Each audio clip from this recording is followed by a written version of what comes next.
À un moment ou à un autre, il est arrivé à la plupart d'entre nous de regarder des enfants construire des choses. En général, les enfants ne font pas des plans très élaborés. Ils se contentent simplement d'assembler les choses comme bon leur semble. Mais quand les adultes construisent des choses comme des maisons ou des bâtiments, ils comprennent combien il est important d'avoir un plan fiable et l'importance d'exécuter ce plan aussi soigneusement que possible. À bien des égards, la même chose doit être vraie quand les chrétiens construisent leur théologie. La théologie n'est pas un jeu d'enfants. Nous vivons, nous travaillons et nous adorons Dieu chaque jour de nos vies dans le cadre des structures que la théologie chrétienne nous offre. Et pour cette raison, quand nous voulons construire une théologie chrétienne, il est important d'avoir un plan fiable et d'exécuter ce plan aussi soigneusement que possible. Ceci est la première leçon dans notre série « Construire sa théologie ».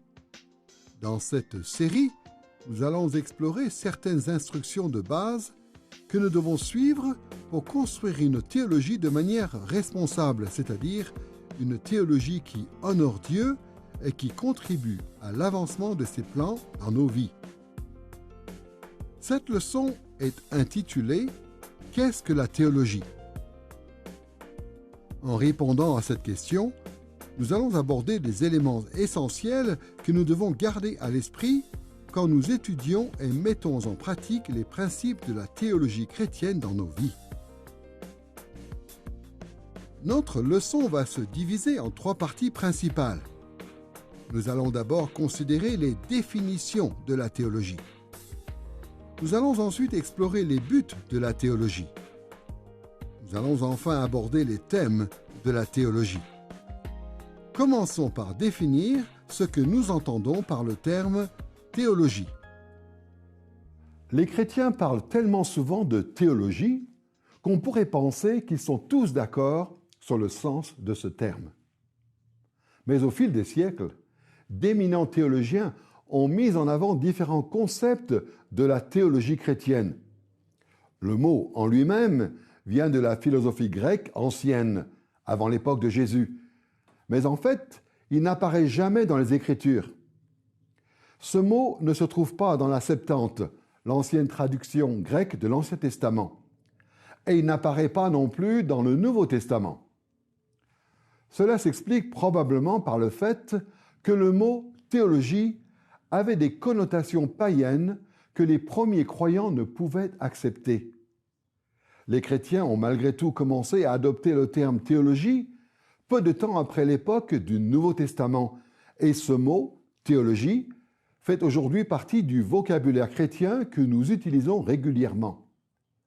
Bien sûr, du fait que ce mot a été compris de différentes manières au fil des siècles, il est important de clarifier tout de suite le type de théologie que nous allons adopter dans cette série. Nous allons parler des définitions de la théologie sous 3 aspects. Nous allons d'abord présenter 4 définitions typiques. Nous allons ensuite décrire les tendances que ces définitions illustrent. Nous allons enfin procéder à l'évaluation des forces et des faiblesses de ces tendances. Commençons donc par remarquer qu'il existe 4 définitions typiques du mot théologie. Dans un sens, selon Romains chapitre 1, tous les êtres humains sont impliqués dans une certaine forme de théologie chaque jour de leur vie.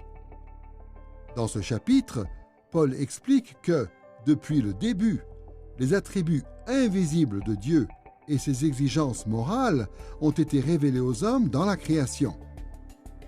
Quand ils sont confrontés à la révélation de Dieu dans la création, même les non-croyants, de manière inconsciente parfois, pensent à Dieu et à ses justes exigences. Quant aux croyants, indépendamment de l'endroit ou de l'époque à laquelle ils vivent, ils passent une grande partie de leur temps à penser à Dieu.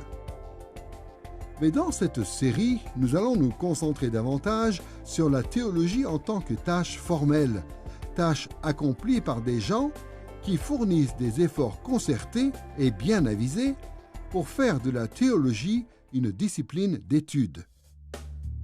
Chrétiens et non-chrétiens ont défini la discipline formelle de la théologie de plusieurs manières différentes.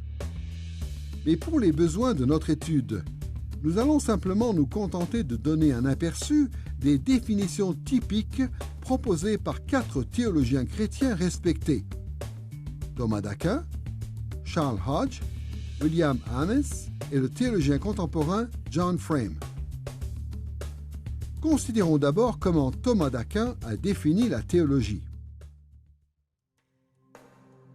Thomas d'Aquin, théologien catholique romain qui a vécu de 1225 à 1274 environ, représente une définition très traditionnelle de la théologie.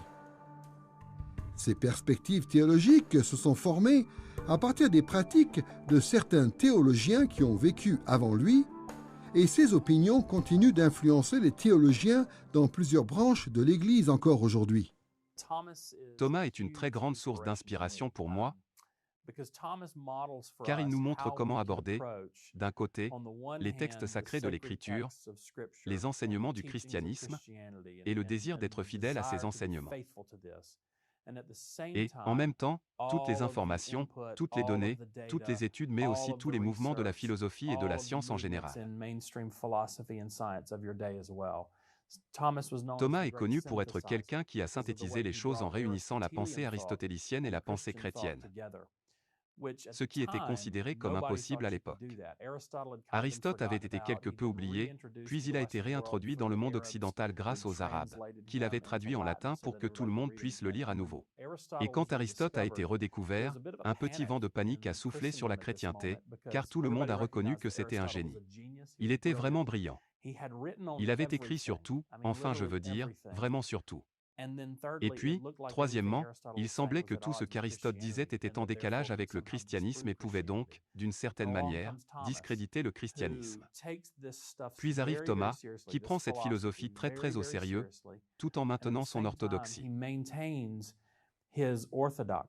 Il n'entretient pas seulement un lien solide et profond avec le christianisme sur le plan idéologique, mais aussi sur le plan spirituel. Et il commence à travailler sur l'intersection entre les deux.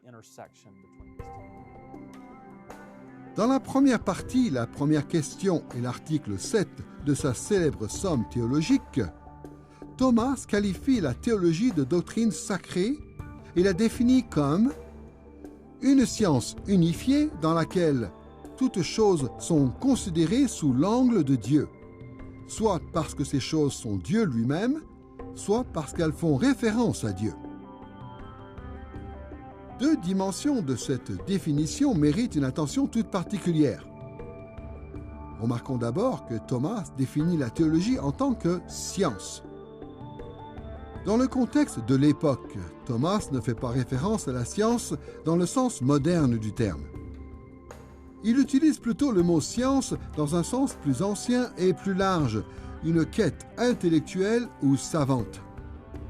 Dans ce sens, la théologie est une tâche académique ayant un but plutôt spécifique. De la même manière que les hommes étudient la biologie, la psychologie, la littérature, le droit ou l'histoire, les théologiens étudient la théologie en tant que discipline académique. Dans la perspective de Thomas, la tâche du théologien consiste principalement à penser, à parler ou à écrire des choses sur des doctrines ou des concepts. Bien sûr, Thomas pensait que la théologie devait avoir des influences pratiques dans chaque dimension de la vie chrétienne. Mais il concevait surtout la théologie en elle-même comme une science et une quête intellectuelle. Outre le fait que la théologie soit une science unifiée, Thomas précise que la discipline de la théologie se concentre sur deux sujets principaux. D'un côté, les théologiens abordent des sujets qui dépendent de Dieu lui-même. Par exemple, les théologiens expriment ce qu'ils croient sur des sujets comme les attributs de Dieu, son omniscience, son omniprésence, sa sainteté et des choses similaires, ainsi que ses plans et ses œuvres.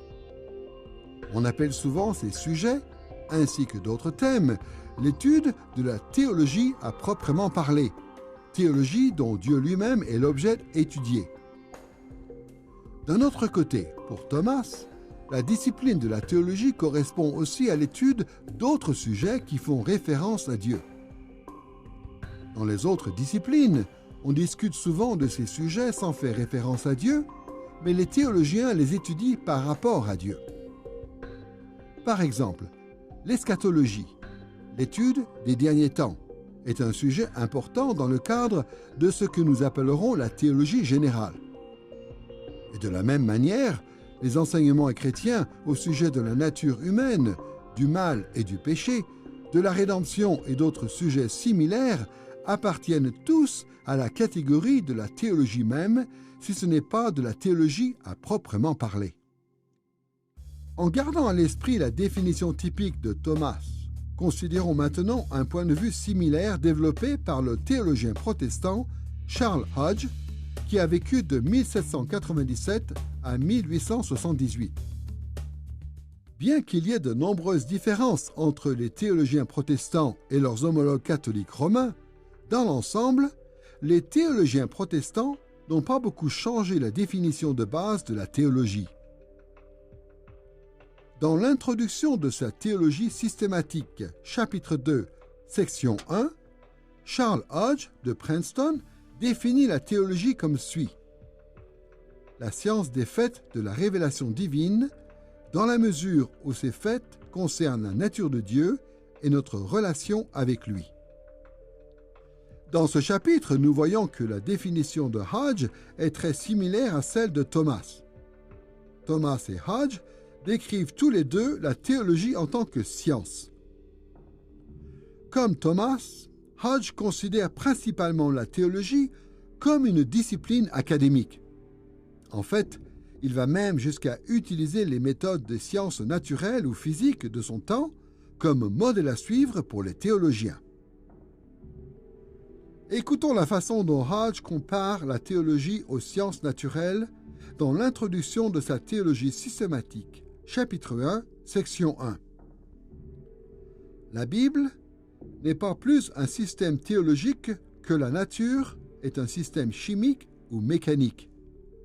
Nous trouvons dans la nature les faits que le chimiste ou le philosophe mécanique doit examiner pour établir les lois par lesquelles elles sont déterminées.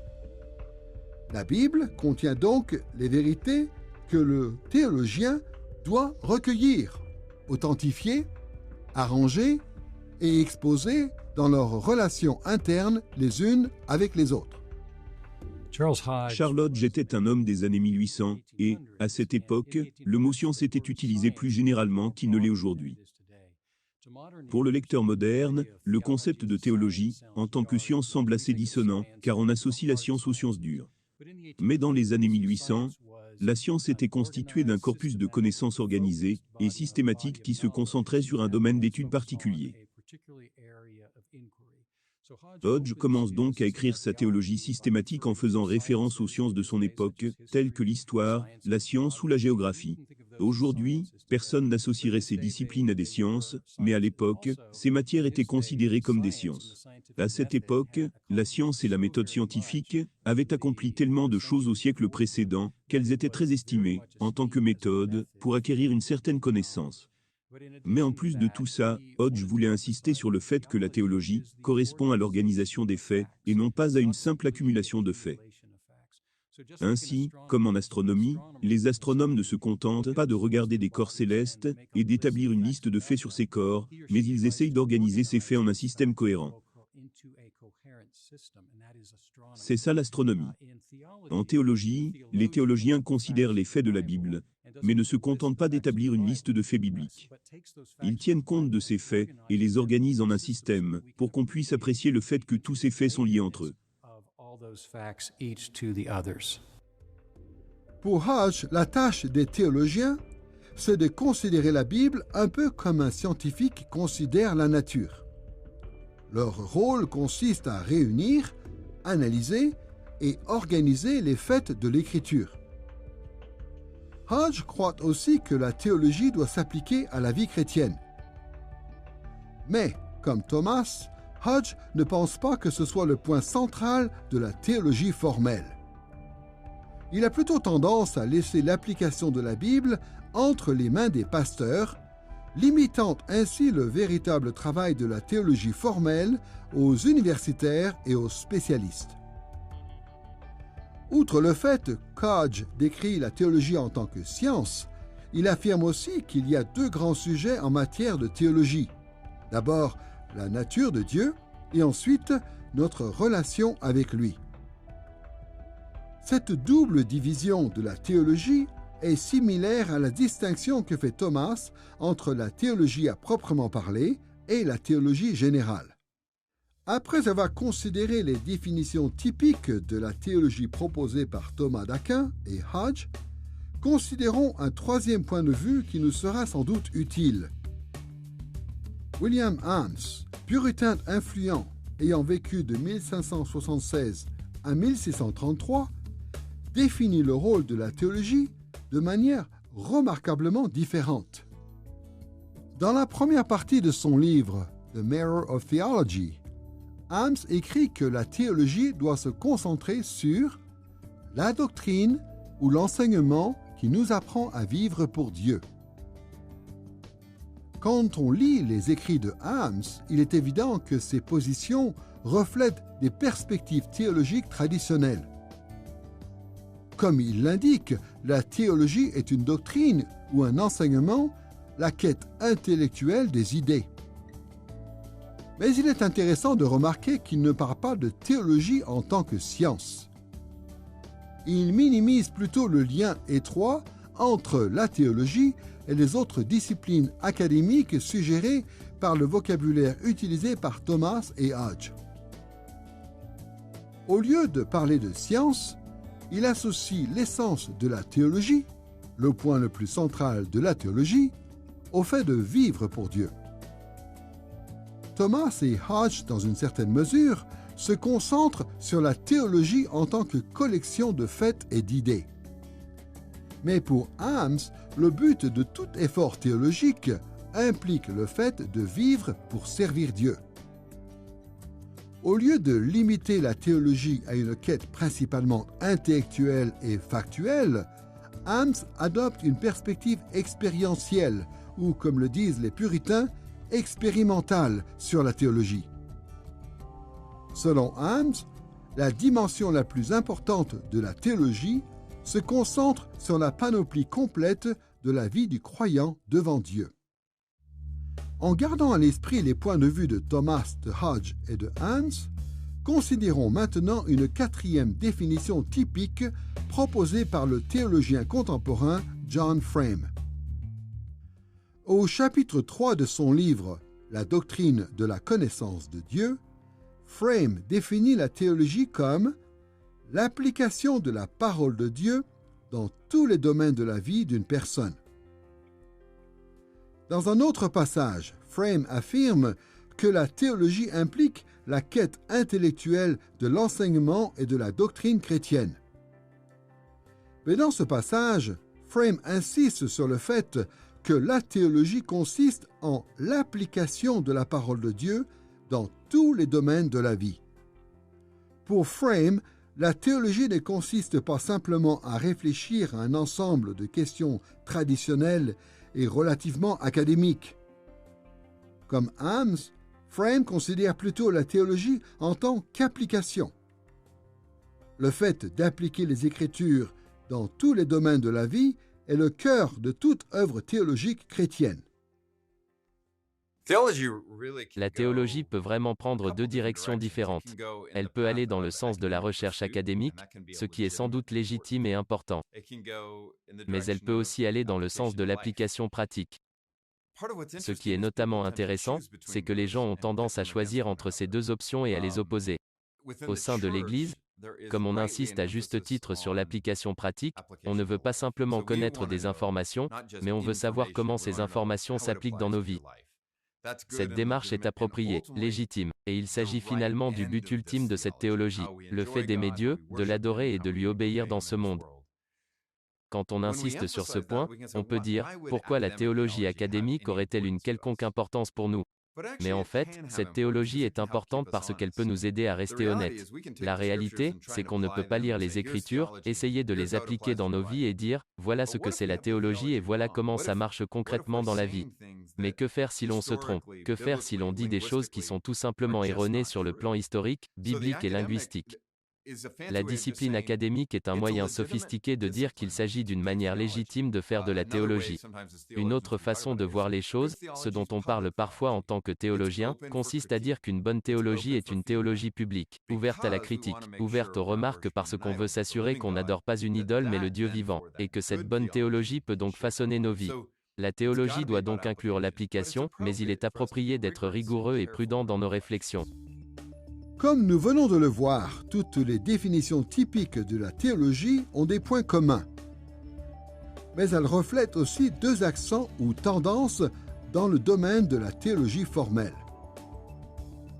Pour examiner ces tendances, nous allons d'abord considérer ce que nous appellerons l'orientation académique en théologie. Nous allons ensuite examiner l'approche pratique que certains théologiens ont adoptée vis-à-vis de leur discipline. Commençons par l'orientation académique. D'un côté, Thomas et Hodge représentent une orientation académique en théologie. Leur point de vue reflète la majorité des opinions théologiques chrétiennes. Pour le dire plus simplement, ils définissent la théologie d'une manière qui correspond à l'étymologie ou à l'arrière-plan du mot lui-même. Le mot théologie vient de deux mots grecs, théos, ce qui signifie Dieu, et logos, ce qui signifie doctrine ou étude. L'étymologie du mot suggère donc que la théologie est la doctrine ou l'étude de Dieu. Cette compréhension académique de la théologie caractérise la vaste majorité des œuvres théologiques formelles, que ces œuvres soient anciennes ou contemporaines. Bien sûr, il n'y a presque aucun théologien chrétien sincère qui vous dira que la seule étude de Dieu et d'autres sujets liés à Dieu doit être une fin en soi. Les chrétiens fidèles affirment que la théologie est censée s'appliquer dans leur vie d'une manière ou d'une autre. Mais dans le cadre de cette perspective dominante et traditionnelle, l'application de la théologie dans la vie quotidienne des croyants n'est pas considérée comme primordiale.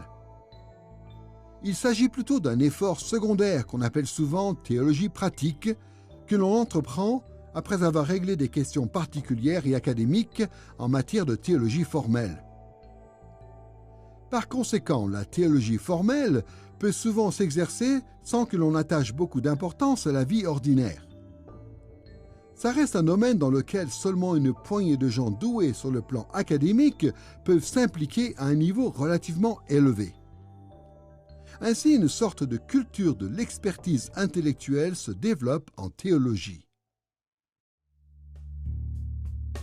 D'un autre côté, au lieu d'adopter une approche académique, certains théologiens ont tendance à adopter une approche pratique. Hans et Frem représentent cette vue minoritaire au sein de laquelle l'application pratique de la théologie dans la vie quotidienne n'est pas une tâche secondaire. Il s'agit plutôt de l'essence de la réflexion théologique dans la vie chrétienne. Bien entendu, au fil des siècles, certains théologiens ont considéré la théologie comme étant inextricablement liée à un éventail plus large de pratiques dans la vie chrétienne. Mais autrefois, relativement peu de grands théologiens ont adopté cette position. Au cours des dernières décennies, de plus en plus de théologiens chrétiens ont cependant commencé à rejeter le concept selon lequel la théologie devait simplement concerner les questions intellectuelles. Ils ont affirmé que la théologie formelle n'était pas simplement une base académique ou conceptuelle de la vie chrétienne, mais plutôt une discipline profondément et essentiellement soucieuse de vivre pour Christ. En réfléchissant soigneusement aux Écritures, les théologiens ont compris, avec de plus en plus de clarté, que l'amour, la consécration et le service de Christ concernent chaque aspect de nos vies et non pas simplement la façon dont nous pensons aux choses. Au cours des dernières décennies, cet enseignement biblique a pris de plus en plus d'importance car les spécialistes de chaque discipline, ou presque, ont commencé à reconnaître combien les expériences de la vie influent sur leur champ académique. Même les spécialistes les plus doués ne peuvent échapper à l'influence de leur culture et des expériences de la vie. Et la même chose est vraie en matière de théologie formelle. De nos jours, on nous rappelle constamment le côté humain des intellectuels et la façon dont leur vie personnelle peut profondément influencer leur recherche académique.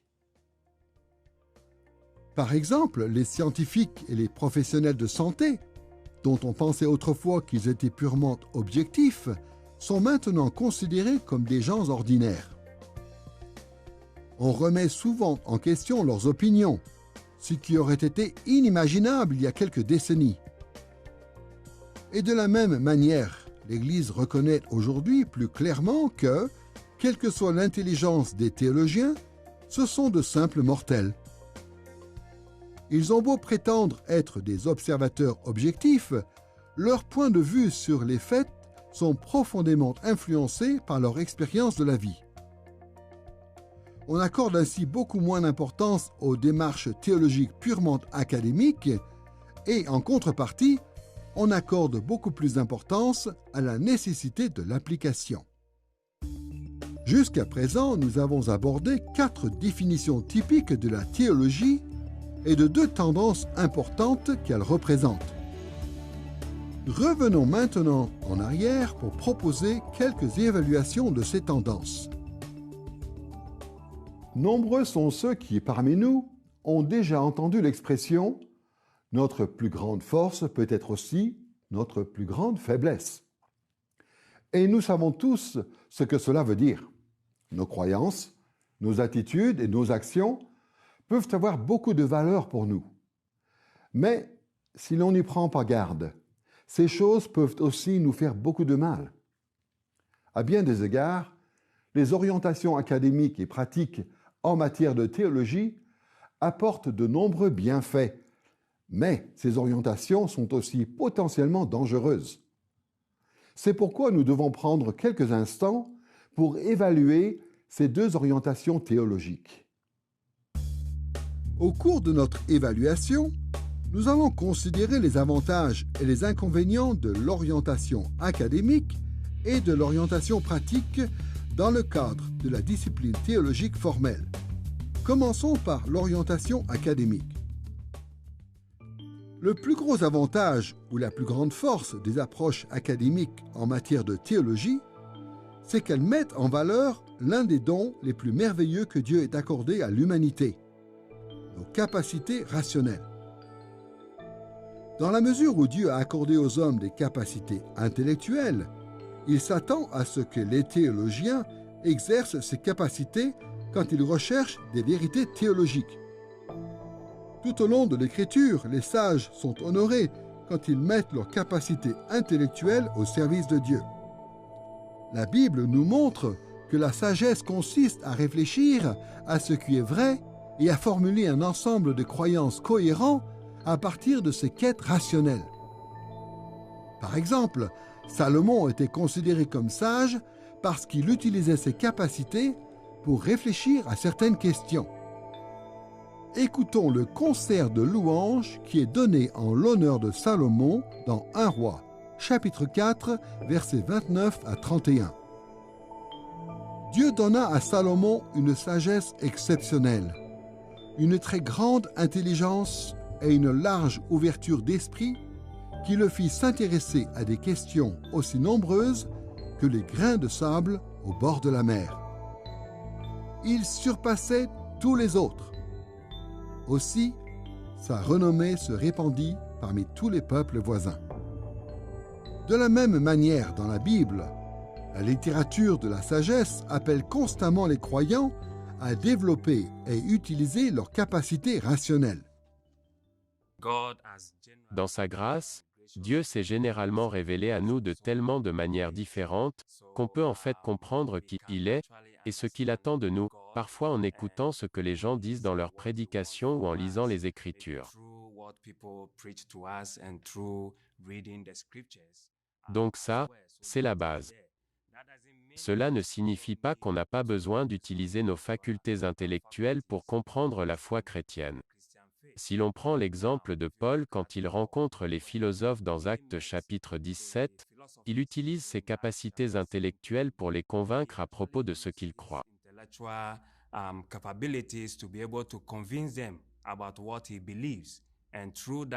Et, grâce à ça, il a pu rallier certaines personnes à la cause du Seigneur.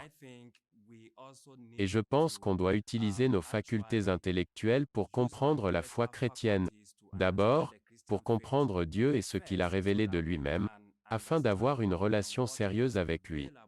Et ensuite, afin d'être à même d'expliquer la foi chrétienne à tous ceux qui nous posent des questions sur notre foi, que ce soit des philosophes ou n'importe quelle autre personne, comme Paul l'a fait.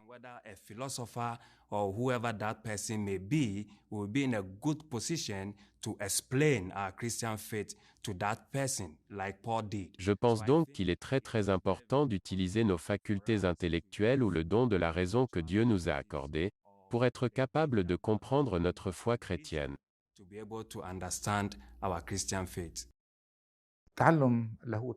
L'apprentissage formel et systématique de la théologie est extrêmement important pour que l'Église et les croyants puissent grandir grâce à la compréhension de l'Écriture et des doctrines chrétiennes.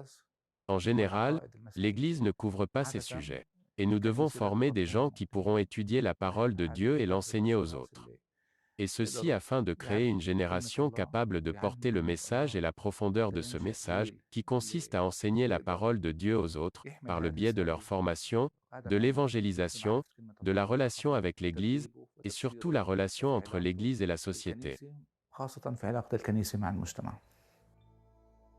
Pierre reconnaît l'importance de la complexité intellectuelle dans 2 Pierre chapitre 3 versets 15 et 16, quand il commente la théologie de l'apôtre Paul. Voilà ce qu'il dit. Paul, notre frère bien-aimé, vous l'a aussi écrit avec la sagesse que Dieu lui a donnée. Certes, il s'y trouve dans ces lettres des passages difficiles à comprendre. Comme nous le voyons, l'importance intellectuelle ou académique de la théologie traditionnelle ne s'oppose pas à la bonne théologie telle qu'elle est définie dans la Bible.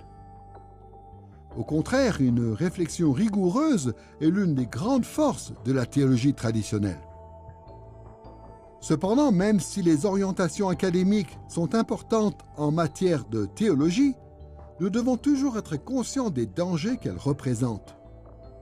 Bien trop souvent, les théologiens recueillent, analysent et rassemblent des faits sur Dieu avec une compétence remarquable, mais sans pour autant accorder la même attention au fait de vivre en servant Dieu. L'analyse théologique complexe et rationnelle devient souvent une fin en soi. On considère généralement que quelqu'un est un bon théologien simplement parce qu'il sait beaucoup de choses sur des sujets théologiques. Mais il faut parfois reconnaître que les bons théologiens ne sont pas toujours des personnes vertueuses. Comment peut-on en arriver là? Comment un théologien peut-il être bon dans sa discipline tout en menant une vie débauchée? Cela arrive quand on se base sur une définition de la théologie qui inclut simplement des activités académiques, quand on pense que la pratique de la théologie consiste à bien étudier, à bien écrire et à enseigner de simples vérités. Il est tout à fait possible d'être un bon théologien, ou d'être considéré comme un bon théologien, sans être pour autant une personne vertueuse. En fait, bien souvent, il arrive que des responsables d'église écrivent des livres vraiment bien, et prêchent d'excellents sermons, et puis on découvre que ces personnes vivaient dans le péché pendant tout ce temps-là. Cela arrive beaucoup. Et quand ça arrive, c'est parce qu'on associe trop souvent un bon théologien à quelqu'un qui est intelligent et rigoureux dans sa pensée, sans chercher à savoir si cette pensée a un impact dans sa vie. Et ça, c'est un problème vraiment grave. Ces personnes sont excellentes dans leur domaine ou dans leur art, mais elles peuvent être abominables dans la vie. Le problème, c'est qu'on est bien souvent prêt à accepter cela. On est prêt à laisser les choses se faire, sans jamais mettre au défi nos meilleurs théologiens, de mettre en pratique leurs grandes idées dans la vraie vie. C'est à ce moment-là que ça devient un problème. Quand ces choses arrivent dans l'Église de Jésus-Christ et parmi nos responsables, parce que la vérité, c'est qu'on n'a pas simplement besoin de bons théologiens académiques. On a besoin de bons théologiens académiques, mais aussi de personnes vertueuses, de gens qui vivent en conformité avec la parole de Christ.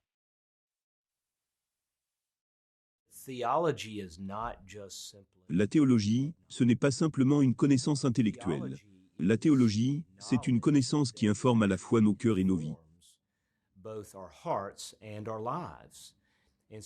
Si quelqu'un a donc des connaissances, s'il connaît des choses sur le plan biblique ou théologique, mais si ces connaissances n'ont pas d'impact sur sa vie, c'est-à-dire sur la façon dont il traite les autres et sert Dieu dans sa vie, cela veut dire qu'il n'a pas une bonne théologie.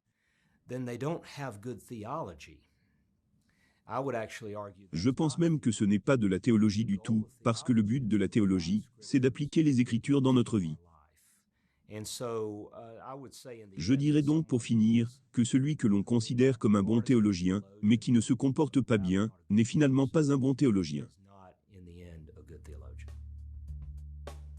Même s'il est important d'évaluer les avantages et les inconvénients des orientations académiques dans le cadre de la théologie chrétienne, nous devons aussi être conscients des avantages et des inconvénients des orientations pratiques.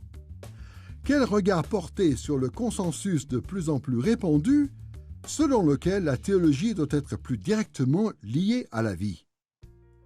À bien des égards, la plus grande force de l'orientation pratique en matière de théologie, c'est qu'elle nous permet de mettre en pratique d'importantes valeurs bibliques. Nous savons tous que des passages comme Jacques chapitre 1, verset 22, nous appellent à aller au-delà d'une simple quête académique et théologique. Comme Jacques le dit, « Seulement, ne vous contentez pas de l'écouter, la parole. Traduisez-la en actes, sans quoi vous vous tromperiez vous-même. » Ces paroles de Jacques dénoncent l'hypocrisie intellectuelle de nombreux théologiens. Une bonne théologie entraînera nécessairement une vie juste et pas simplement des connaissances justes. Si nous pensons différemment, nous nous trompons nous-mêmes. N'est-ce pas ce que Paul indique dans 1 Corinthiens chapitre 8 verset 1, où il nous avertit que la connaissance rend orgueilleux, mais que l'amour fait grandir dans la foi. Et dans 1 Corinthiens chapitre 13 verset 2, l'apôtre va jusqu'à dire que si je connaissais tous les secrets et si je possédais toute la connaissance, sans l'amour, je ne serais rien. L'apôtre Paul insiste sur le fait que, même si nous sommes capables de comprendre tous les concepts théologiques possibles et imaginables, si ces concepts ne produisent pas le fruit de l'amour, tous nos efforts théologiques sont vains. Les Écritures appellent constamment les disciples de Christ à orienter leur réflexion théologique vers le service de Dieu. On ne répond pas vraiment aux exigences bibliques si l'on se concentre uniquement sur l'apprentissage objectif et conceptuel de la théologie. Une théologie qui est en accord avec les valeurs de l'Écriture est plutôt une théologie qui étoffe ce que l'on croit. En même temps, les orientations pratiques en matière de théologie posent aussi un sérieux problème et notamment le risque de ce qu'on appelle l'anti-intellectualisme. Bien trop souvent, les chrétiens qui insistent sur l'importance de vivre pour Christ rejettent l'intérêt de toute analyse théologique minutieuse et rigoureuse. Certains considèrent même que la théologie formelle et orientée vers une tradition académique est dangereuse pour la vie chrétienne. Nous avons tous entendu certaines personnes dire avec sincérité la chose suivante. Je ne pense pas que l'on devrait s'intéresser à la doctrine. La doctrine ne fait que détourner notre attention de Christ. Ou vous avez peut-être entendu des choses comme « On n'a pas besoin d'étudier la théologie, il faut simplement être rempli de l'esprit. » Ou encore un christianisme intellectuel est un christianisme mort. Ces croyants sont sans doute bien intentionnés, mais ils rejettent tous une théologie traditionnelle et académique pour en fait adopter une approche anti-intellectuelle de la foi. Au lieu de construire leur vie sur une théologie soigneusement et rigoureusement élaborée, ils se contentent de s'appuyer sur leurs intuitions spirituelles sans prendre le soin de les examiner. Il est vrai que nous devons vivre pour le Christ et être remplis de l'Esprit. Il est également vrai qu'un christianisme axé sur l'intellect peut s'avérer mortel. Mais en même temps, nous devons résister à la tentation qui consiste à s'opposer à l'intellect dans l'Église. Cette opposition donnera forcément lieu à de faux enseignements et à de fausses idées sur la foi chrétienne, idées qui pourraient avoir de terribles conséquences dans la vie de nombreux croyants. Paul reconnaît ce danger dans 2 Timothée chapitre 2 verset 15, verset dans lequel il encourage Timothée en lui disant ceci: « Efforce-toi de te présenter devant Dieu, en homme qui a fait ses preuves, en ouvrier qui n'a pas à rougir de son ouvrage, parce qu'il transmet correctement la parole de la vérité. » Paul insiste pour que Timothée transmette correctement la parole de la vérité. Mais ce n'est pas une tâche facile. La transmission de la parole de la vérité exige que Timothée devienne un ouvrier, ergates en grec, mot désignant une personne qui s'applique dans son travail. Si l'on veut construire une bonne théologie chrétienne, il faut donc mener une réflexion intellectuelle rigoureuse. Nous devons tous faire très attention à la façon dont nous définissons la théologie. Certains ont naturellement tendance à considérer la théologie comme une discipline académique au détriment d'autres aspects de la vie.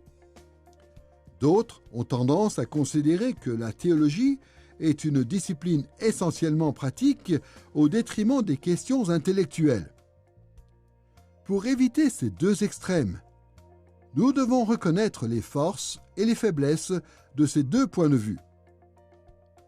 La voie de la sagesse consiste à embrasser les deux approches en même temps. Nous avons besoin à la fois de la théologie académique et de la théologie pratique. Après avoir exploré plusieurs aspects des définitions de la théologie, nous pouvons maintenant considérer une deuxième question: les buts de la théologie. Quels objectifs doivent passer au premier plan quand les chrétiens construisent leur théologie? Et comment ces objectifs sont-ils liés entre eux? Quand on construit sa théologie, on pourrait résumer les buts à atteindre de plusieurs manières différentes. Bien entendu, les paroles de Jésus, à propos des deux plus grands commandements des Écritures, s'appliquent encore aujourd'hui. Le fait de construire sa théologie devrait nous amener à aimer Dieu de tout notre cœur, de toute notre âme et de toutes nos forces, et à aimer notre prochain comme nous-mêmes. On pourrait aussi résumer les buts de la théologie à la lumière des instructions que l'apôtre Paul donne aux Corinthiens, et ainsi construire sa théologie pour la gloire de Dieu. Ces passages et d'autres textes similaires établissent des normes très exigeantes pour toute notre vie. Mais à ce stade de notre étude, nous allons explorer les buts de la théologie d'une manière légèrement différente. Nous allons explorer les buts de la théologie chrétienne en 3 étapes. Nous allons d'abord identifier 3 buts principaux de la théologie. Nous allons ensuite commenter l'interdépendance de ces objectifs. Nous allons enfin examiner les priorités que nous devons respecter quand nous essayons d'atteindre ces objectifs. Commençons par les buts principaux de la théologie chrétienne. À bien des égards, les définitions de la théologie que nous avons déjà explorées offrent un point de départ nous permettant de distinguer plusieurs buts. D'un côté, le fait de définir la théologie principalement en tant que science en mettant l'accent sur l'orientation académique, indique qu'un but de la théologie consiste à enseigner ou développer des doctrines qui se concentrent sur des questions intellectuelles.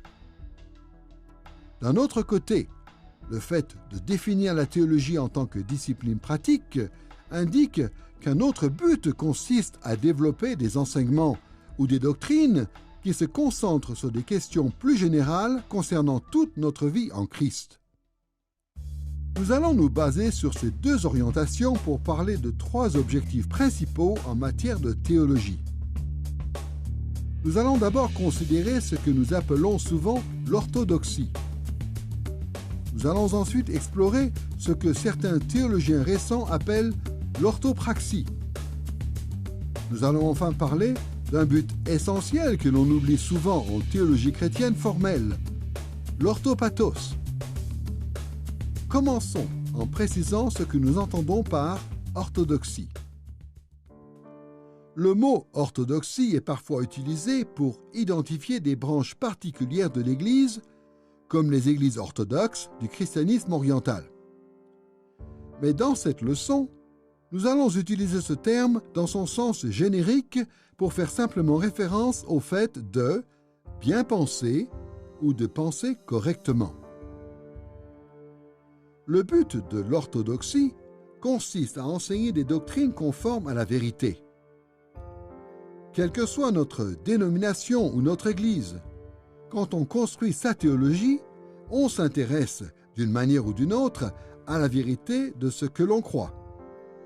On veut croire aux vérités qui concernent Dieu et d'autres questions liées à Dieu. Il n'est donc pas difficile de comprendre pourquoi ceux qui adoptent une approche pratique en matière de théologie insistent sur ce but conceptuel.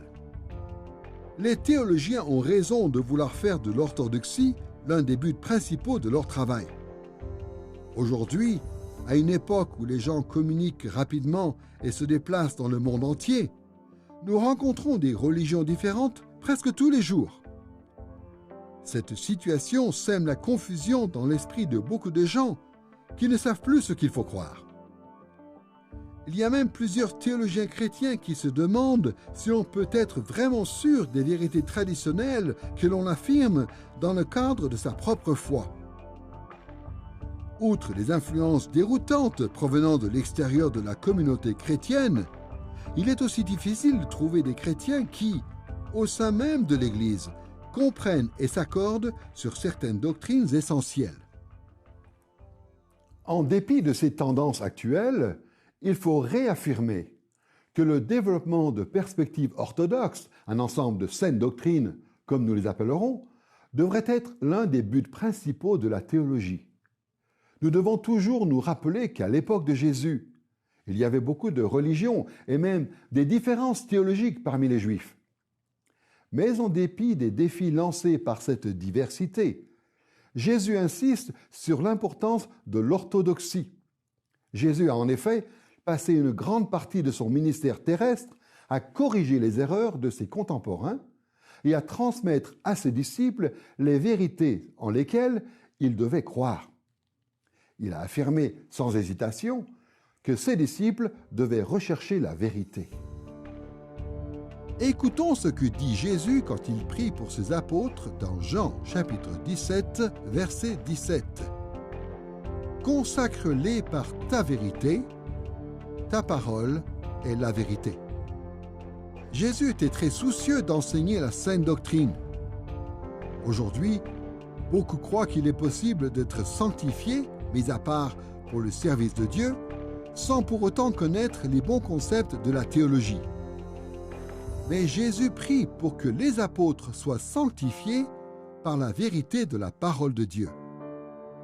Il affirme que l'orthodoxie est l'un des principaux buts de la théologie et, en tant que disciples, nous devons affirmer la même chose. Même s'il est très important d'affirmer le but premier de l'orthodoxie, les chrétiens doivent aussi reconnaître le but de l'orthopraxie. Comme le mot lui-même l'indique, l'orthopraxie revient à se concentrer sur une bonne attitude ou une bonne pratique.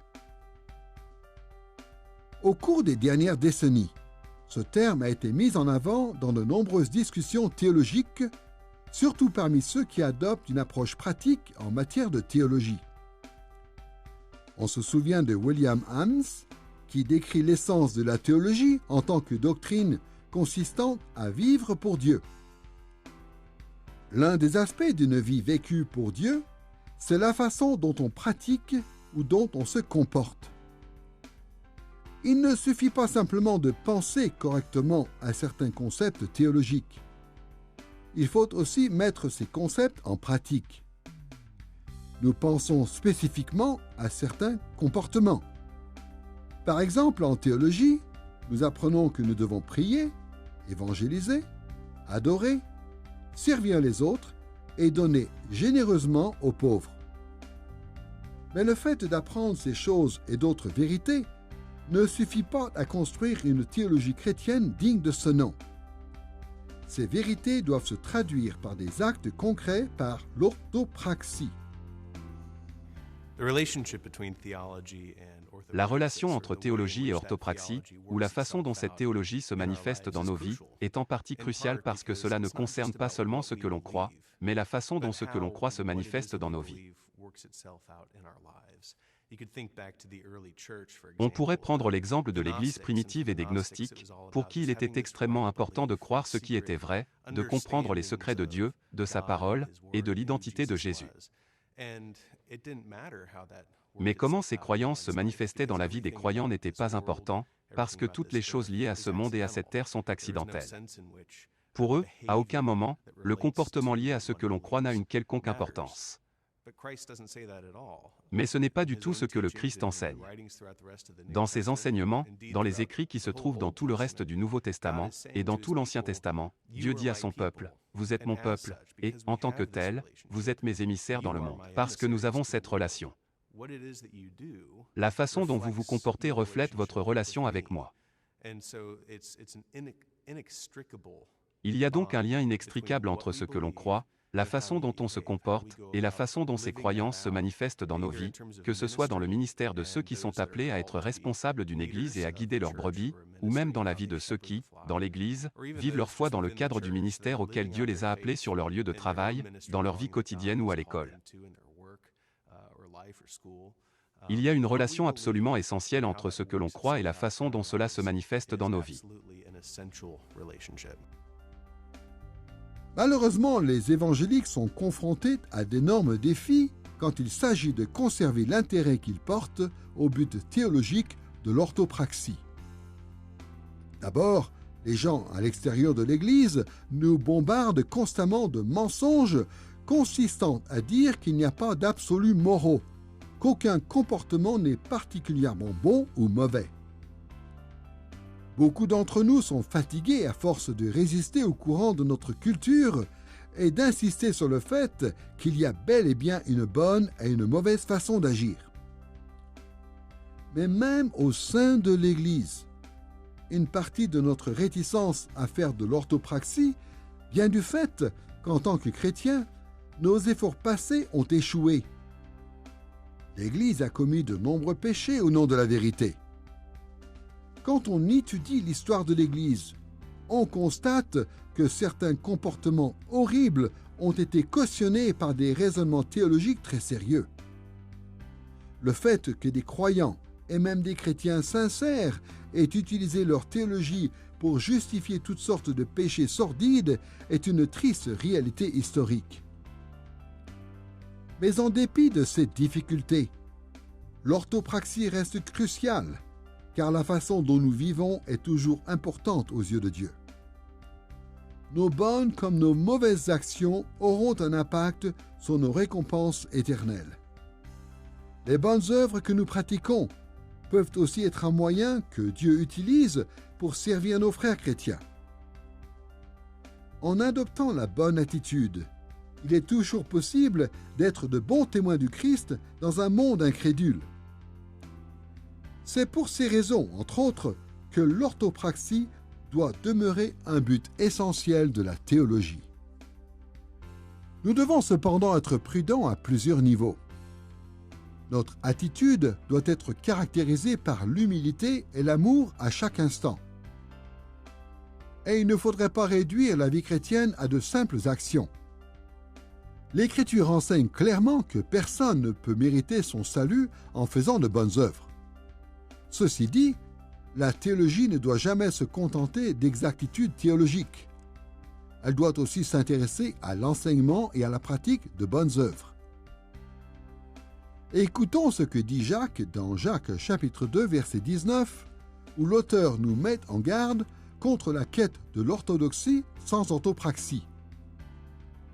Tu crois qu'il y a un seul Dieu. C'est bien. Mais les démons aussi le croient, et ils tremblent. Dans ce passage, Jacques affirme quelque chose de remarquable. À bien des égards, les démons sont orthodoxes. Ils croient qu'il n'y a qu'un seul Dieu. Et leur foi en cette vérité est si profonde qu'ils tremblent de peur. Mais l'orthodoxie des démons ne leur sert à rien parce qu'ils refusent de se soumettre à Dieu dans la pratique. Jacques écrit à des chrétiens juifs qui sont dispersés à l'étranger et il revient sur l'essentiel de leur confession de foi. Il dit « Vous croyez que Dieu est un ?» Cette question fait référence au Shema, une prière que les Juifs faisaient tous les jours et qui se trouve dans le Deutéronome. Il dit « Eh bien, si vous croyez ça, c'est bien.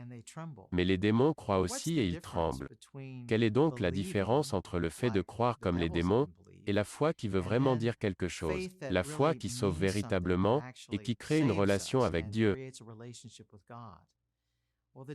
En fait, la différence, c'est que les vrais croyants aiment Dieu et lui obéissent. Jacques n'insiste pas seulement sur la lecture de la parole, sur le fait d'écouter les paroles de Dieu, sur le fait d'adopter une idée, mais sur l'importance d'obéir à ses paroles et de nous attacher à Dieu par amour pour lui. C'est ce que Jésus enseigne quand il dit « Si vous m'aimez, vous suivrez mes commandements. » En plus des principaux objectifs de l'orthodoxie et de l'orthopraxie, nous devons également mentionner le but de l'orthopathos. Ce terme n'est pas très répandu, mais il n'est pas difficile à comprendre. Le mot orthopathos signifie juste sentiment ou émotions appropriées. Si nous voulons vivre pour Dieu, il faut s'assurer que nos sentiments les plus profonds soient mis à son service. Nos joies, nos déceptions, nos désirs, notre colère, nos exaltations et toutes les autres émotions doivent être en conformité avec la volonté de Dieu. Malheureusement, si les théologiens académiques ont tendance à négliger un seul but de la théologie, c'est bien celui de l'orthopathos. Deux raisons peuvent expliquer la négligence de la dimension émotionnelle de la théologie. D'abord, beaucoup de théologiens académiques sont souvent psychologiquement incapables d'exprimer ou d'explorer des émotions. En fait, le modèle académique, souvent caractérisé par la stérilité, encourage même les gens à entreprendre une carrière dans la théologie académique en devenant professeurs ou enseignants, et ceci afin d'éviter d'être confrontés aux dimensions émotionnelles de la vie. Il n'est donc pas surprenant de trouver dans les œuvres de théologie académique le si peu d'enthousiasme, de joie, de souffrance, de compassion, de tendresse et d'amour que dans les livres de botanique académique. Si vous avez déjà lu des livres de théologie académique, vous savez que très peu d'attention est accordée aux questions émotionnelles dans ces ouvrages. Malheureusement, la plupart du temps, cette absence d'émotion s'explique par le fait que les théologiens professionnels n'attachent pas beaucoup d'importance aux émotions ou qui n'ont pas beaucoup évolué eux-mêmes sur le plan émotionnel. La deuxième chose qui fait obstacle à l'orthopathos, c'est le fait que beaucoup d'évangéliques tombent dans le piège qui consiste à croire que les émotions sont immorales ou moralement neutres. Selon eux, il est inapproprié de dire que certains sentiments sont bons et que d'autres sont mauvais. Ils croient que la notion d'orthopathos, de juste sentiment, est profondément mal avisée. Mais il est intéressant de remarquer que, même si ce point de vue sur les émotions est très répandu, Il est beaucoup plus en phase avec certaines théories psychologiques modernes qu'avec la perspective biblique. Quand vous pensez aux fruits de l'esprit dans Galates chapitre 5, l'amour, la joie, la paix, la patience, l'amabilité, la bonté, la fidélité, la douceur et la maîtrise de soi, quand vous réfléchissez à ces mots, ils sont extrêmement connotés sur le plan émotionnel. Et ce que cela nous apprend, c'est que l'œuvre du Saint-Esprit dans la vie des croyants a un impact sur les émotions. Les émotions ne sont donc pas moralement neutres. Il y a de bonnes émotions, et il y a de mauvaises émotions. Il y a des émotions justes et il y a des émotions injustes. Savoir faire la distinction entre ces émotions dans une situation ou une autre, nous donne souvent du fil à retordre. Mais le fait est que plus on se rapproche de ce que la Bible enseigne, plus on se posera des questions comme « Mon émotion, est-elle justifiée dans cette situation ? Mon sentiment correspond-il à ce que Dieu veut que je ressente dans cette circonstance ? » Le fait que le fruit de l'esprit inclut toutes sortes de termes qui impliquent des émotions, comme la bonté, la douceur ou la maîtrise de soi, ou comme l'amour, la joie, la paix, la patience, enfin je veux dire, qu'y a-t-il de plus émotionnel que ce genre de mots ? La réalité, c'est que les émotions doivent faire partie de la théologie chrétienne. Quand on réfléchit à ce que la Bible dit et quand on applique la Bible dans notre vie, elle doit nécessairement avoir un impact sur nos vies émotionnelles, pas simplement sur nos vies intellectuelles, pas simplement sur nos comportements, mais aussi sur nos émotions. La Bible nous dit beaucoup de choses sur la façon dont on doit réfléchir quant au concept de Dieu, mais aussi sur ce qu'on doit ressentir quand on pense à Dieu. Dans la Bible, il est donc très clair que les émotions ne sont pas moralement neutres. Les émotions font partie des choses que nous sommes appelés à utiliser pour glorifier Dieu, avec notre être tout entier. Je prie donc que chaque aspect de ma réponse émotionnelle au Seigneur, de ma réponse émotionnelle aux circonstances et aux événements de ma vie, que tout cela reflète qui est Dieu, ce qu'il a fait de moi, et comment il veut que je réagisse dans ce monde déchu, ce monde qu'il est en train de racheter, et qu'il va renouveler en créant de nouveaux cieux et une nouvelle terre. Dans la Bible, un merveilleux exemple de pathos se trouve dans les écrits de l'apôtre Paul. Nous savons tous que Paul était très soucieux de l'orthodoxie. Il était attaché à la recherche de la vérité. Pourtant, à de nombreuses reprises, alors qu'il parle de la vérité, Paul ne peut contenir ses émotions. Ses réflexions sur l'orthodoxie l'entraînent dans des explosions émotionnelles spontanées. Pour ne citer qu'un exemple, écoutons ce que Paul dit dans Romains chapitre 11, versets 33 à 36, où il laisse éclater des paroles de louange exubérantes. Combien grandes sont les richesses de Dieu, combien profonde sa sagesse et sa science. Nul ne peut sonder ses jugements, nul ne peut découvrir ses plans. Car qui a connu la pensée du Seigneur? Qui a été son conseiller? Qui lui a fait des dons pour devoir être payé en retour? En effet, tout vient de lui, tout subsiste par lui et pour lui, à lui soit la gloire à jamais. Quand est-ce que ça vous est arrivé de lire quelque chose comme ça dans un traité de théologie académique?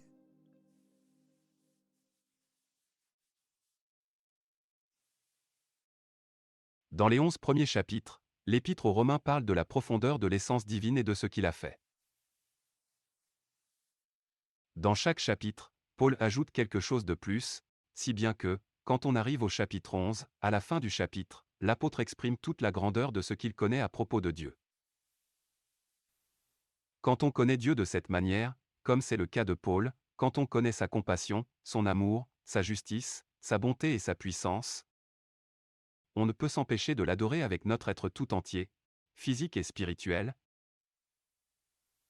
d'exprimer notre émerveillement total devant sa grandeur et de l'adorer, parce qu'on reconnaît et comprend qui il est.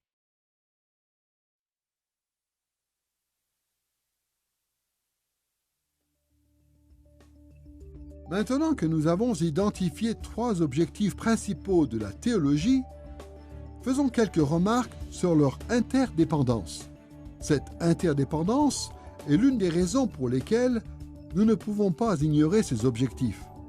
En fait, ces objectifs sont tellement liés entre eux qu'on ne peut pas être fort dans un domaine sans être fort dans les deux autres. Nous allons examiner cette interdépendance de trois manières. Nous verrons d'abord comment l'orthodoxie influence les deux autres objectifs de la théologie. Nous allons ensuite considérer l'impact de l'orthopraxie à la fois sur l'orthodoxie et l'orthopathos. Nous verrons comment l'orthopathos influence les buts de l'orthopraxie et de l'orthodoxie. Examinons d'abord les différentes façons dont l'orthodoxie ou le fait de penser juste influence notre comportement et nos émotions. Aujourd'hui, la plupart des évangéliques croient à juste titre que l'orthodoxie est en partie nécessaire pour arriver à l'orthopraxie et l'orthopathos. Nous savons, grâce à plusieurs théologiens académiques et populaires, que nous devons d'abord comprendre la vérité pour ensuite l'appliquer dans nos vies. Il est assez fréquent que les chrétiens adoptent une perspective relativement simple sur ces questions. Ce que je crois va déterminer comment je vis. Et c'est sûrement vrai. Ce qui est vrai pour nous influence profondément notre comportement et nos émotions. Parfois, au fur et à mesure que notre orthodoxie se développe, ce que nous croyons confirme notre comportement et nos émotions. Vous êtes peut-être quelqu'un qui a naturellement tendance à éprouver de la compassion pour les autres et à agir sur la base de ce sentiment. En étudiant des concepts théologiques comme la création des hommes à l'image de Dieu ou la bonté et la compassion de Dieu lui-même, vous constaterez que l'approfondissement de votre orthodoxie confirme et sublime votre comportement et vos émotions. Mais en même temps, les concepts théologiques orthodoxes remettent souvent en question notre comportement et nos émotions. Vous êtes peut-être quelqu'un qui lutte avec l'égoïsme et la cupidité. Les pauvres vous laissent peut-être indifférents et vous ne faites rien pour les aider ou soulager leurs souffrances. Mais au fur et à mesure que vos concepts théologiques de l'humanité et de la personne de Dieu deviennent orthodoxes, vous jugerez nécessaire de changer votre attitude et vos émotions. Dans tous ces exemples et dans bien d'autres encore, la recherche de l'orthodoxie a un impact sur l'orthopraxie et l'orthopathos. Les croyances orthodoxes, le fait de penser juste, ont un impact et devraient avoir un impact sur nos émotions, nos actions et notre vie.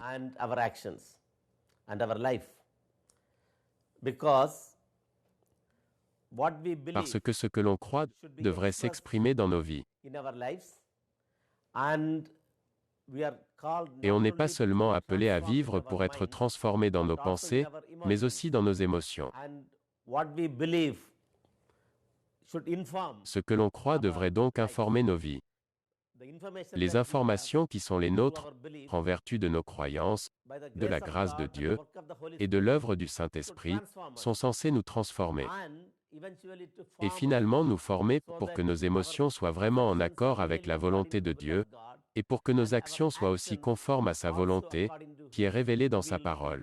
Et tout cela est seulement possible grâce au Saint-Esprit qui nous rend capables d'agir. Intéressons-nous maintenant aux objectifs de la théologie qui sont interdépendants. Comment l'orthopraxie influence-t-elle l'orthodoxie et l'orthopathos? Quels impacts nos comportements ont-ils sur nos croyances et nos émotions? D'abord, l'orthopraxie confirme ou remet souvent en question ce qui est vrai pour nous. Par exemple, considérons ce qui se passe quand on demande à des étudiants en théologie inexpérimentés pourquoi les chrétiens devraient-ils prier. Trop souvent, quand l'expérience des croyants est limitée en matière de prières exaucées, ils répondent à cette question en disant quelque chose du genre « Nous devons prier parce que c'est un commandement de Dieu ». Dans une certaine mesure, cette réponse est tout à fait juste. Mais je n'ai jamais entendu une personne qui consacre beaucoup de temps à la prière répondre de cette manière. Il est vrai que la Bible nous demande de prier parce que c'est un commandement. Ceci dit, il y a beaucoup d'autres raisons de prier.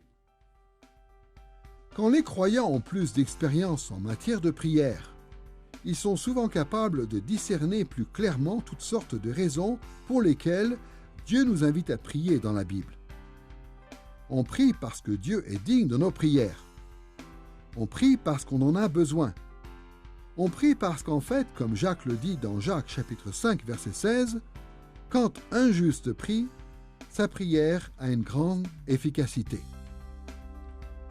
Une bonne compréhension et l'expérience de la prière nous permettent vraiment de comprendre que la prière n'est pas seulement un commandement, elle est également puissante et efficace. Une absence de piété dans la façon dont nous nous comportons nous éloigne d'une bonne théologie. Mais quand notre vie est caractérisée par la sainteté, nos croyances sont remises en question, confirmées et sublimées à bien des égards. Au-delà de cette réalité, nos actions influencent aussi les dimensions émotionnelles de notre théologie. Autrement dit, l'orthopraxie a un impact sur l'orthopathos. Par exemple, quand un chrétien commet de sérieux péchés, il vit souvent l'expérience émotionnelle de la culpabilité et de la conviction de péché. Mais en même temps, quand nous faisons ce qui est juste, nous découvrons bien souvent la joie et le plaisir de l'approbation et de la bénédiction divine.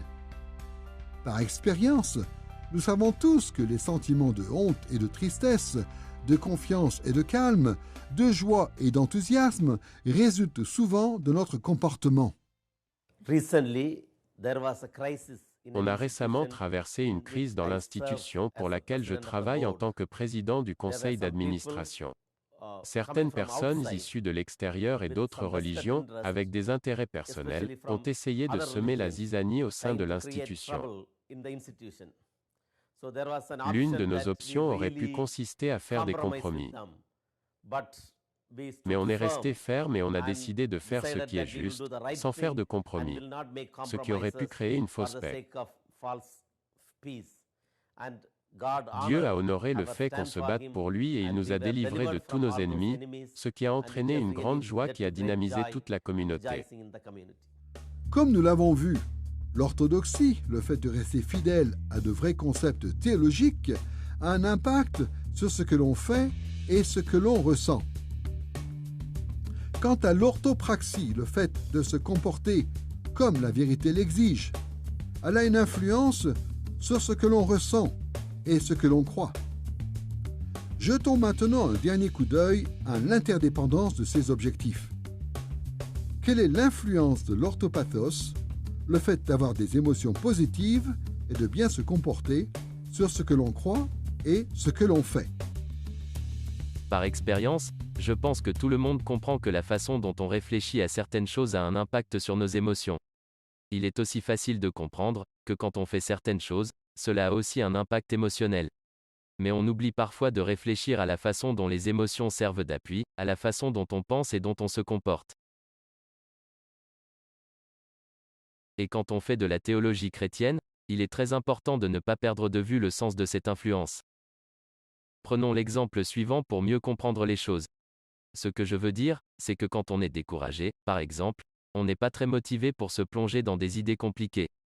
Nos émotions ont donc un impact sur la façon dont nous pensons aux choses. Notre pathos a un impact sur notre orthodoxie. Mais d'un autre côté, si l'on est optimiste dans une situation donnée, on est prêt à s'attaquer à toutes sortes de problèmes, de questions, et d'idées intellectuelles. Là encore, nos émotions ont un impact sur la façon dont on pense. C'est tellement important, et tous les enseignants le savent, que l'une des choses les plus cruciales quand on enseigne, c'est la motivation ou les émotions des étudiants, et la façon dont cela influence leur manière de penser. Même la façon dont ils apprennent, ce qui est le cas dans toute la théologie chrétienne. Mais en même temps, les émotions affectent aussi nos actions. Quand on est déstabilisé, il est difficile de prendre la bonne décision. C'est aussi simple que ça.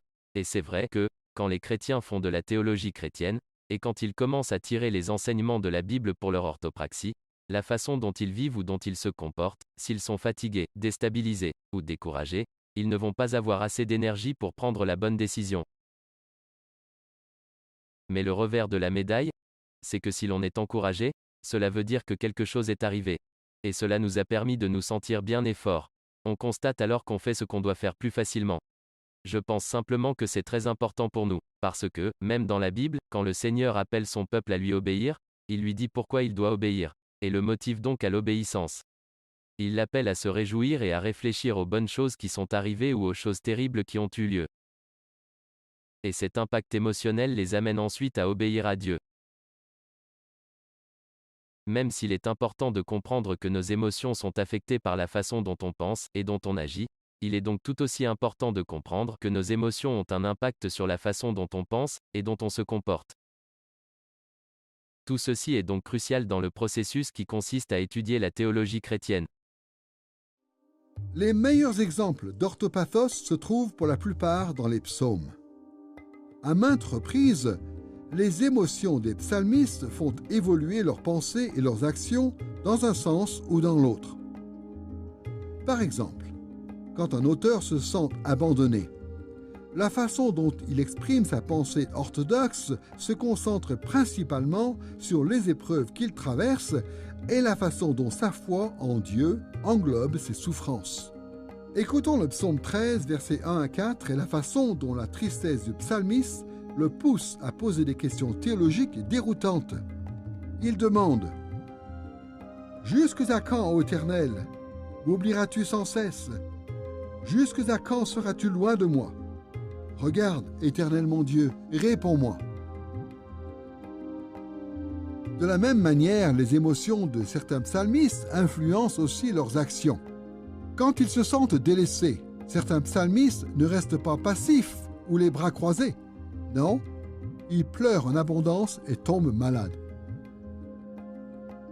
Comme le psalmiste le dit dans Psaume 6, verset 7, « Or, à force de gémir, je suis épuisé, et durant la nuit, sur mon lit, je pleure. » Comme nous le lisons dans Psaume 30, verset 11, « Tu as transformé mes pleurs en une danse de joie, et tu m'as ôté mes habits de deuil pour me revêtir d'un habit de fête. » Une bonne théologie ne s'intéressera pas seulement à l'impact intellectuel ou externe de la foi chrétienne sur mes actions, mais aussi à ce qu'on appelle parfois l'orthopathos, c'est-à-dire la façon dont on réagit émotionnellement à la vérité de la parole de Dieu. Et je pense qu'il est important que cette vérité ne soit pas simplement un savoir cognitif ou intellectuel, car elle a un impact sur qui on est en tant qu'être humain. Et tout ce qu'on aime vraiment, ou tout ce en quoi l'on croit, provoque en nous des émotions et des sentiments. Et ce côté, pathos, de notre humanité fait partie des vraies répercussions de l'Esprit de Dieu, quand on a saisi la vérité de Dieu. Tout ça pour dire que les trois buts de l'orthodoxie, l'orthopraxie, l'orthopathos, ne fonctionnent pas indépendamment les uns des autres. Ils sont très interdépendants. En construisant notre théologie, nous devons toujours garder à l'esprit que ce que nous croyons a un impact sur nos actions et notre attitude. Nos pratiques influencent nos croyances et nos émotions. Et nos émotions affectent aussi nos croyances et nos actions. Comprendre l'interdépendance des trois buts principaux de la théologie soulève une question essentielle. À quel but devons-nous accorder la priorité quand nous essayons d'atteindre les buts de la théologie? Devrions-nous plutôt nous concentrer sur l'orthodoxie, l'orthopraxie ou l'orthopathos? Nous savons tous que les chrétiens peuvent être très différents les uns des autres, et ceci de plusieurs manières. Certaines de ces différences viennent des différentes personnalités que Dieu nous a attribuées. D'autres différences sont liées à des circonstances diverses et variées. D'autres encore proviennent de l'œuvre surnaturelle du Saint-Esprit qui vit en nous. En fait, Dieu a conçu le corps de Christ pour qu'il soit composé de membres très différents les uns des autres. Et à bien des égards, la diversité de nos personnalités, de nos circonstances ou l'œuvre spéciale de l'Esprit de Dieu en nous peuvent avoir un impact sur la façon dont nous établissons des priorités entre les trois buts principaux de la théologie. Il n'est donc pas étonnant de constater que nous avons tous tendance à privilégier un ou deux buts de la théologie plus que d'autres. Mais y a-t-il une seule série de bonnes priorités que chaque chrétien devrait suivre? Y a-t-il une seule façon d'aborder l'orthodoxie, l'orthopraxie et l'orthopathos? Pour beaucoup d'évangéliques, la réponse à cette question est simple. Ils insistent sur le fait que nous devons toujours donner la priorité d'abord à l'orthodoxie, puis à l'orthopraxie et enfin à l'orthopathos. Comme nous l'entendons souvent dire, pensons bien, puis faisons le bien pour ensuite nous sentir bien. Il est vrai que l'orthodoxie peut aboutir à l'orthopraxie et que l'orthopraxie peut aboutir à l'orthopathos. Mais un problème se pose quand nous suivons ces priorités tout le temps. La plupart du temps, nous n'allons pas au-delà de la première étape. Nous nous concentrons tellement sur l'orthodoxie que nous négligeons notre théologie de l'action et du pathos. Ou alors, nous considérons au mieux que ces autres buts de la théologie sont secondaires. Malheureusement, en raison de l'interdépendance de ces buts, quand nous accordons peu d'importance à notre comportement et à nos émotions, notre orthodoxie s'en retrouve aussi diminuée. En théologie, les pensées, les actions et les émotions sont liées entre elles comme les systèmes vitaux du corps humain. Notre corps a un certain nombre de systèmes vitaux. Un système nerveux central, un système digestif, un système cardiovasculaire, et ainsi de suite. À quel système devons-nous donner la priorité? Quelle est la bonne façon de gérer les interconnexions entre tous ces systèmes? Pensons par exemple à la façon dont le système nerveux affecte le système digestif, ou à la façon dont le système digestif affecte le système nerveux. Il existe plusieurs moyens légitimes et utiles d'examiner toutes ces interconnexions. De la même manière, nous avons vu que notre quête en matière d'orthodoxie, d'orthopraxie ou d'orthopathos formait des réseaux de réciprocité multiples. Autrement dit, tous ces domaines ont un impact les uns sur les autres de plusieurs manières différentes.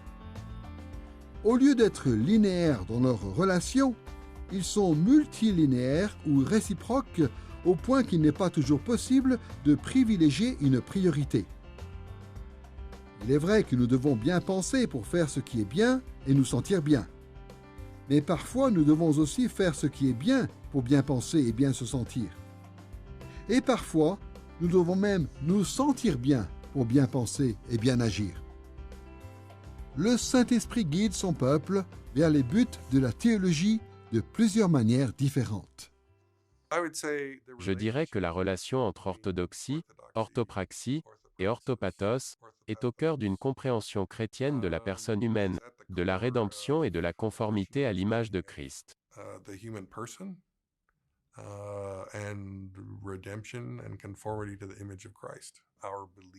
Le fait que nos croyances, ce que l'on fait, et nos désirs, soient unis et œuvrent ensemble, est un signe et un élément de notre restauration et de notre rédemption.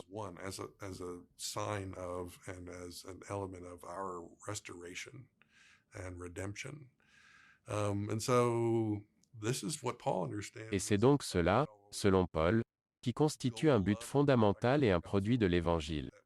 Nous sommes ceux qui ont été libérés par l'amour de Dieu pour lui obéir, pour aimer les autres, et pour faire cela de tout notre cœur. Et c'est exactement ce que Jésus demande dans le Sermon sur la montagne. Vous savez, Jésus dit, « Votre justice doit être supérieure à celle des scribes et des pharisiens. » Ce qui signifie qu'on doit faire ce qui est juste, mais pas pour des raisons hypocrites ou légalistes. Faisons-le de tout notre cœur, ok? Jésus considère donc qu'il s'agit du fruit fondamental de la bonne nouvelle du salut, et de ce qu'elle apporte à notre monde. Comment donc décider ce que nous devons faire? Comment décider s'il faut insister sur le fait de bien penser, de faire le bien ou de se sentir bien? La réponse, c'est que nous devons développer suffisamment de sagesse pour savoir quelle priorité et quelle importance accorder au but de la théologie dont nous avons le plus besoin dans n'importe quelle situation donnée. À bien des égards, il est utile de comparer l'équilibre que nous devons trouver entre les buts de la théologie et l'équilibre que nous devons trouver sur le pont d'un bateau qui tangue. Dans la mesure où le pont de la vie bouge constamment, l'équilibre consiste parfois en un synchronisme momentané, rien de plus. Pour rester debout sur le pont, il faut sans arrêt se pencher d'un côté puis de l'autre. Si nous n'arrivons pas à nous adapter aux besoins du moment, nous finirons sûrement par passer par-dessus bord. De la même manière, quand nous construisons notre théologie, nous devons nous demander sur quel but de la théologie nous devons insister dans chacune de nos circonstances. Sur quel but théologique est-ce besoin d'insister à ce moment même? De quoi les autres autour de moi ont-ils le plus besoin? Devrais-je plutôt donner la priorité au fait de bien penser, de bien me comporter ou d'avoir de bonnes émotions? Devrais-je plutôt insister sur l'orthodoxie, l'orthopraxie ou l'orthopathos? À partir de là, nous pouvons décider quelle est l'orientation appropriée dans telle ou telle circonstance et le faire de tout notre cœur. Si nous n'apprenons pas à changer nos priorités, nous nous ferons beaucoup de mal en tant qu'individus et nous ferons aussi du mal aux autres. Si nous cherchons constamment à faire de l'orthodoxie notre priorité suprême, nous allons facilement négliger les autres buts de la théologie et tomber dans l'intellectualisme. Si nous insistons constamment sur l'autopraxie au détriment des autres buts de la théologie, nous tomberons facilement dans le légalisme. Et si nous mettons toujours l'accent sur l'orthopathos au détriment des autres buts de la théologie, nous tomberons facilement dans le sentimentalisme. Mais quand le pont de la vie tangue d'un côté ou de l'autre, le fait d'apprendre à trouver un équilibre entre tous ces buts peut nous aider à éviter ces extrêmes. Chacun d'entre nous doit donc se poser ces questions. Parmi ces tendances, laquelle caractérise la façon dont j'aborde la théologie? Ai-je tendance à tomber dans l'intellectualisme ou ai-je plutôt tendance à tomber dans le légalisme, dans le sentimentalisme ou une combinaison de ces deux extrêmes? Quelles que soient nos tendances naturelles, nous devons travailler dur pour nous concentrer sur les buts de la théologie que nous avons tendance à ignorer. Nous serons ensuite en mesure de construire une théologie qui aboutit à la gloire de Dieu et qui nous permet de trouver notre joie infinie en lui. Je pense qu'il est important de se rappeler que Dieu a créé la totalité de la personne humaine, et pas seulement son esprit. Il a créé les hommes, en tant qu'êtres doués d'émotions, qui sont capables de penser et d'agir. Quand Jésus nous demande d'aimer le Seigneur Dieu de tout notre cœur, de toute notre pensée, de toute notre âme, et de toutes nos forces, cela implique la totalité de la personne. Et je pense que, pour éviter un extrême dans un domaine, une stratégie consiste à chercher à aimer Dieu, avec toutes les dimensions de la personne humaine. Autrement dit, si quelqu'un est très émotif dans son amour pour Dieu, si cette personne est extatique et pleure de joie, elle a besoin d'être enracinée dans l'Écriture.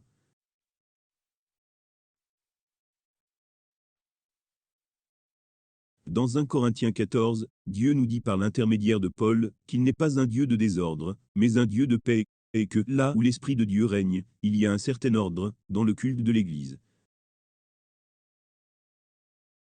Et donc, là où ça manque, je pense que ça reflète que la communauté ne vit pas en accord avec la révélation de Dieu. L'Église doit être formée, l'Église doit apprendre. Il faut qu'il y ait un apprentissage intellectuel et une croissance qui entraîne une expression équilibrée. De la joie, des émotions, de la passion, mais pas de réactions incontrôlées. Maintenant que nous avons examiné la définition et les buts de la théologie chrétienne, intéressons-nous à une troisième question. Les thèmes ou sujets qui constituent la théologie en tant que champ d'étude formel. Quand on présente les buts de la théologie, c'est un peu comme si on présentait l'univers à quelqu'un. Le moins qu'on puisse dire, c'est que c'est plutôt intimidant. Dans ces leçons, nous allons donc devoir limiter notre intérêt pour la théologie à quelques sujets seulement. Pour comprendre les sujets qui nous intéressent, nous allons aborder deux questions.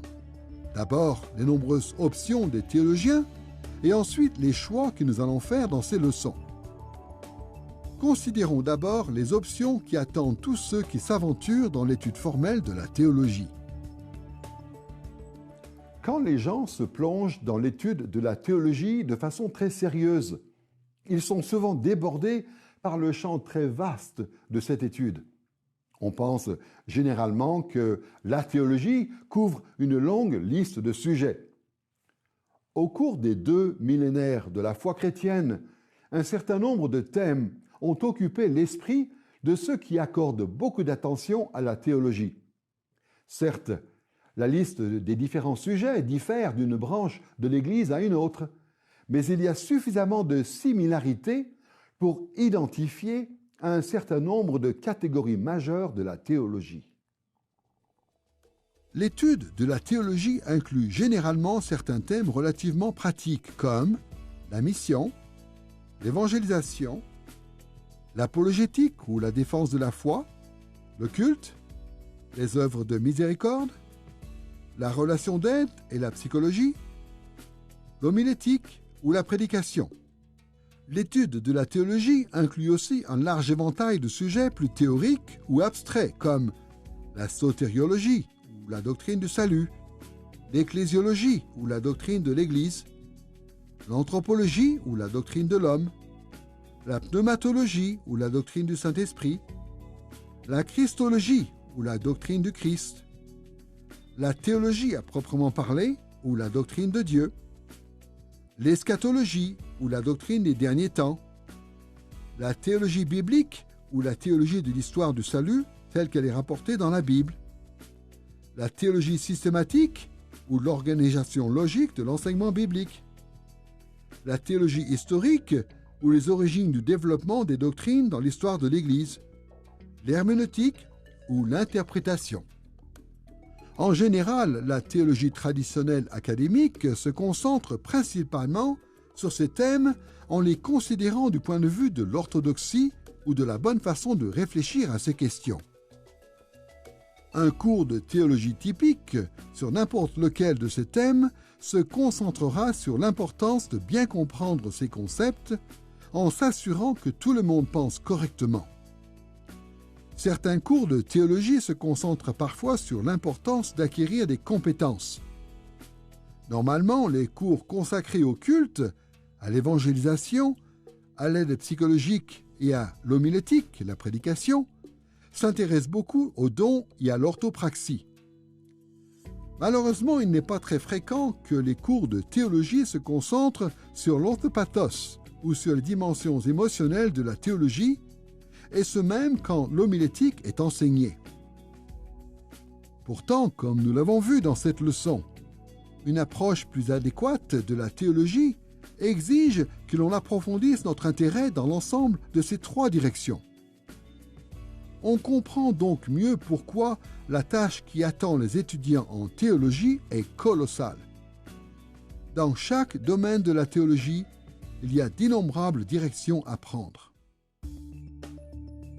Comme vous pouvez l'imaginer, la longue liste de thèmes et les nombreuses options qui s'offrent à nous quand nous construisons notre théologie nécessitent que l'on fasse des choix.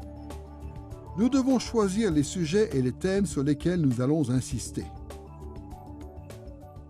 Tous ceux qui construisent une maison vous diront qu'il est judicieux de tirer les leçons de ce que les autres ont fait. Ceux qui construisent une maison doivent pouvoir déterminer ce qu'il faudra faire pour terminer leur projet. À bien des égards, quand nous construisons une théologie chrétienne, la même chose est vraie pour nous.